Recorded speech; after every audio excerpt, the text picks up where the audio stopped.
Método, com Carlos Andreasa.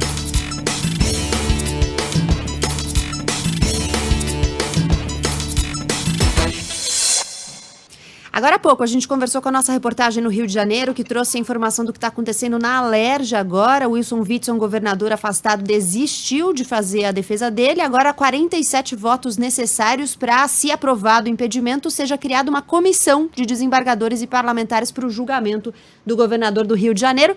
Carlos Andreasa, por aqui a gente vai falar sobre impeachments hoje. Bem-vindo, Andreasa. Oi, Gabi. Alô, pessoal. Boa tarde. Vamos nessa. A gente pensou em conversar com você sobre isso, Andreasa, inclusive porque o impeachment virou uma palavra parte do vocabulário do brasileiro, né? Apesar de difícil, né? Exatamente. Todo já mundo... foi mais difícil, né? Depois tiveram tantos, né?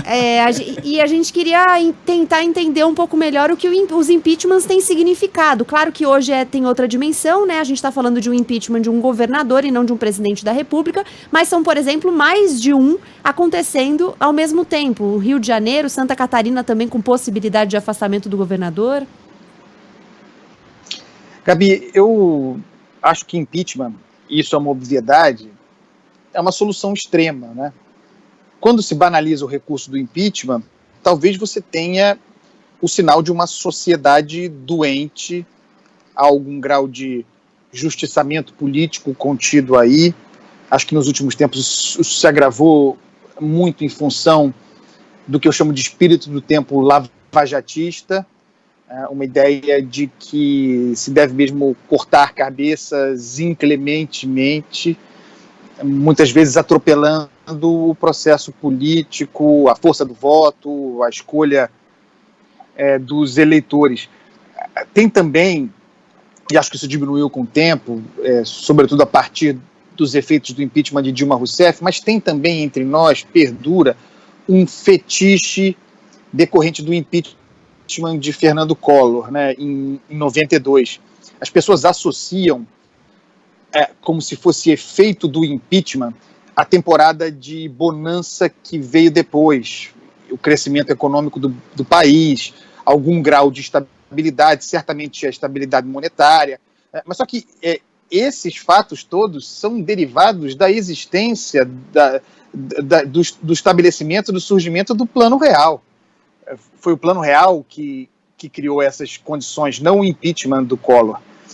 Mas na memória das pessoas, as coisas se confundiram e há uma romantização das consequências do impeachment, que é uma ruptura, né? Tem um desgaste institucional imenso. Imagine remover um presidente eleito por milhões de votos, tanto no caso de Collor como de Dilma Rousseff, eleitos no segundo turno.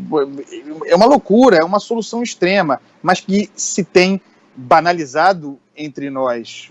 Com o impeachment da Dilma Rousseff, se tinha a ideia, daí porque eu falei fetiche, de que se reproduziria logo depois, a partir do governo Temer, um ambiente de pacificação, de bonança, mas o impeachment é um sinal de guerra, é um sinal de destroços políticos, de faca nos dentes e de ressentimento.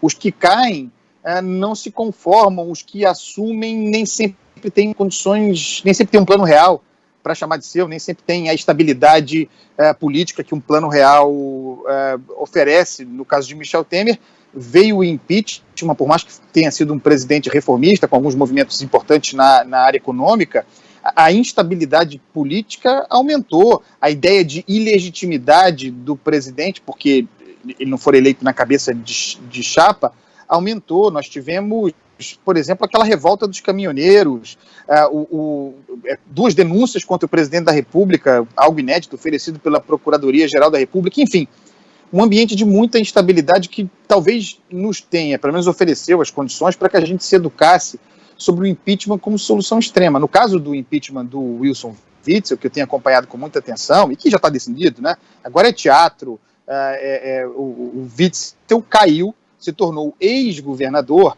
já com um processo de impeachment deflagrado a partir de outra doença nossa, que foi a interferência do Poder Judiciário no processo político.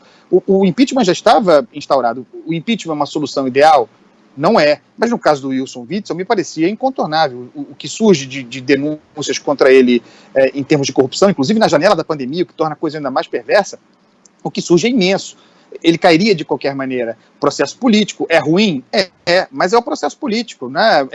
Mantém essa decisão que deriva do voto no ambiente político, na mão de também eleitos, no caso do impeachment. O problema do impeachment de Witzel, e tem a ver com essa crescente interferência do judiciário, o tal espírito do tempo lavajatista de que falei, foi a decisão do STJ, inicialmente monocrática, de um ministro, do Benedito Gonçalves, afastando o governador, né, em meio ao processo político. Quando ele fez isso, e a meu ver foi ilegal, o governador ainda nem sequer réu, denúncia encaminhada no mesmo dia do afastamento, a Assembleia não consultada a esse respeito, tudo errado, né? Mais fácil afastar um governador do que um parlamentar, tem uma disfunção aí. Mas quando ele fez isso, objetivamente, tirou do Wilson Witzel as condições competitivas, né, políticas, tirou a caneta da mão do sujeito, não tinha nem como mais oferecer cargos, negociar para se manter. Então o processo político, o impeachment, se tornou um processo de fachada. O governador, por exemplo, encerrada essa votação de hoje, 2/3 dos 70 deputados, e está dado que isso acontecerá, votando pelo impeachment de Witzel, ele seria afastado hoje, pelo gesto político. Mas isso não acontecerá, porque afastado ele já está por uma canetada do STJ que interferiu no processo político. Tem muitas doenças aí circulando sem fazer com que os investigados, os empichados, sejam santos, tá? Não tem santo nessa história. Sim. Ô Andreasa, fazendo rapidamente um paralelo filosófico, sem juízo de valor com relação a essas últimas acusações, sem fazer juízo de valor nenhum com relação a essas últimas acusações. Na Grécia Antiga, você sabe muito bem, existia lá a lei do ostracismo, né? Que talvez seja a tataravó da nossa lei do impeachment. Então ali os cidadãos se reuniam na ágora e todo fim de ano, se é que a gente pode falar isso, fim de ano, eles votavam em quem deveria ser punido por essa tal lei do ostracismo. Eles votavam ali nas ostracas, né, nos cacos de cerâmica, e alguém tinha que ser escolhido. Alguém tinha que ser escolhido. Eu acho e que normalmente alguém era escolhido. Brother, alguém era escolhido para ser punido com essa lei do ostracismo. Talvez seja a tataravó da nossa lei do impeachment. Parece que no Brasil é assim. Alguém tem que ser escolhido para sofrer impeachment. Né? Isso. Tem uma cultura, feito.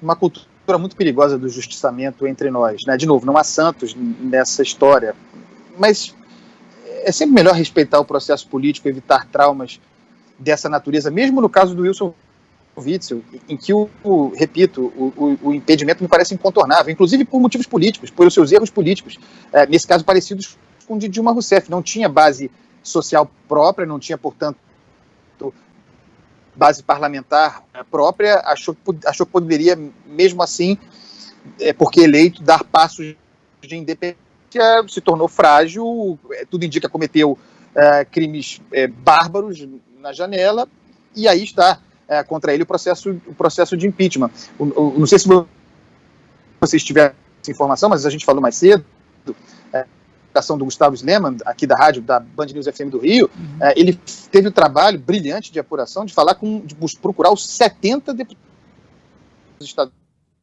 com 69, um deles doente, não pôde falar, e os 69 com os quais ele falou, ou seja, todos os disponíveis, disseram que votariam pelo impeachment de Wilson Witzel. Daí porque me parece derivar a decisão dele de não ir pessoalmente se defender como pretendia. A exposição muito grande, eu imaginava que ele fosse fazer um discurso político, acusar o judiciário de interferência, mas nem isso vai fazer. Vai assistir de casa, em enterro, né, pessoal? Só para trazer um número aqui para a gente encerrar o assunto, já estourou todos os tempos, 223 pedidos de impeachment desde Fernando Collor sofreram os presidentes da República do Brasil. Collor 29, Itamar 4, FHC 27, Lula 37, Dilma 68, Temer 33 e Bolsonaro 25 até o dia 22 de abril, que é de quando é esse levantamento. Dá um total de 223 pedidos de impeachment. Muito bem. É isso, os números mostram, né, a política atuando. Valeu, Andreasa. Até amanhã, hein? Tem encontro marcado. Até amanhã. Amanhã tem mais. Beijo, pessoal. Valeu, gente. Tchau.